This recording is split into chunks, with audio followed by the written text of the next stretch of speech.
It's not easy to find. But anyway, so I did that, and then last night I went down to the Comedy Store, and they had actually had a memorial service for Robin Williams, and it was awesome, man. It was, just like so many people from back in the day came out that were down there. I'm wondering when the last time all of that group of people were down there.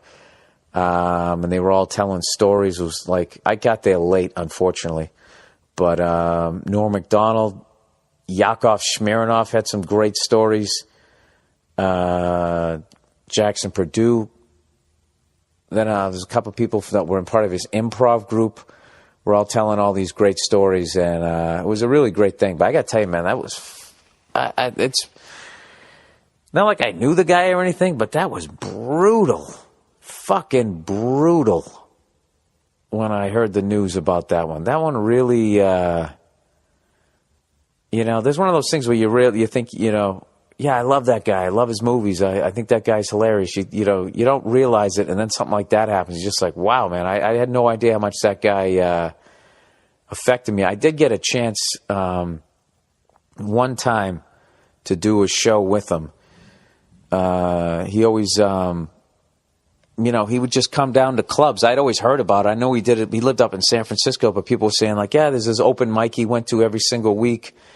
Bartnick told this great story about how he was at a concert.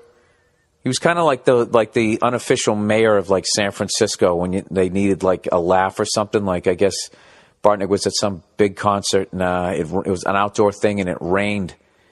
And... so they're like, apologize, everybody, the bands can't go on. Everybody's standing there fucking looking like a bunch of fucking wet shelter dogs and stuff. And Robin Williams was in the crowd, and he just went up on stage in like a fucking rain poncho and did 45 minutes in front of a soaking wet, angry crowd that wasn't getting their show.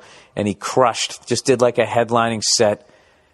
And then in the end, like, the sun was coming out, and he's like, all right, the bands are coming out, blah, blah, blah, and just went right back into the crowd. It was like a zillion stories like that I heard. And so anyways, I was doing, Jeff Garland had this show he does every now and again down at the UCB. And it's this really cool format. In the end, he has like this improv game called the Combo Platter. And it's basically, they pick a subject, and each person has to go up and riff on it for 5 minutes. And then you sit down, and then the next round is you go back up again, but anybody can interrupt anybody at any time. And it just starts going, you just start adding to whatever they're doing. And one night I went down there, and I was doing the show with them, and Robin showed up, and Garland knew him and everything, and they went in with the show, and I actually got to do improv. I was standing right next to him doing improv. I literally felt like I was on Comic Relief, I mean, we were sitting in the chairs, right?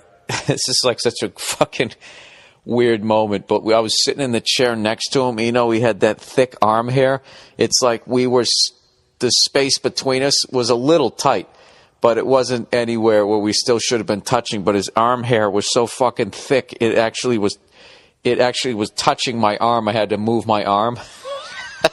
I remember thinking all those jokes that he used to do about how he felt like he was wearing a sweater and all that type of thing. But it was obviously one of the great things I ever got to do. And fortunately, because he was such an open guy and such a nice guy, sweet guy, he didn't come in with that, I've been doing this forever, get out of the way, kid. He didn't have that vibe at all. He was like a really vulnerable kind of vibe, that because he came with that vibe, I was actually able to like enjoy it as it was happening rather than look back on it and be like, oh, I got to do that, but I was so in my head I had to like knock him down, That's like something I have to do sometimes when I get a gig that's so big.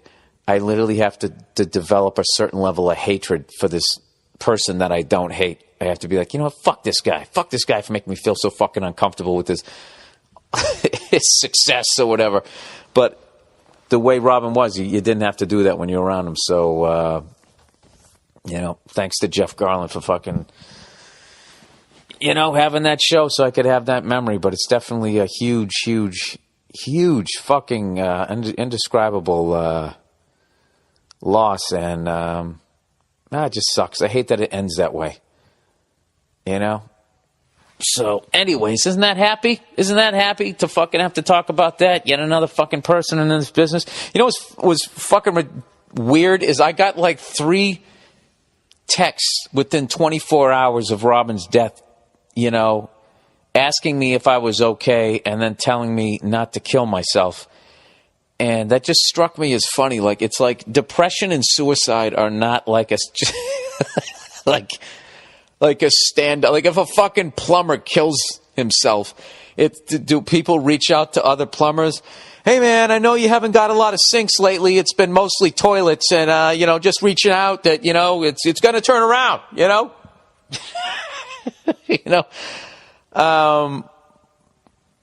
Look, I'm not a fucking doctor, but I know that shit. It definitely. It definitely affects, a lot of people. I mean, I've dealt with, unfortunately, and it's been people outside of stand-up. Let's see, I got to count. I think it's 3. Yeah, 3 people that I know, committed suicide. It's fucking brutal, man. It's really fucking brutal. And so I got this... I don't know. I see somebody start to go down that the depressed road. It's just it's so hard to get them off it. I don't know. All I know is it sucks. So, back to the podcast. Anyways, what am I going to talk about this week? Thank you for watching this Bill Burr video. I hope you enjoyed it. See you next time.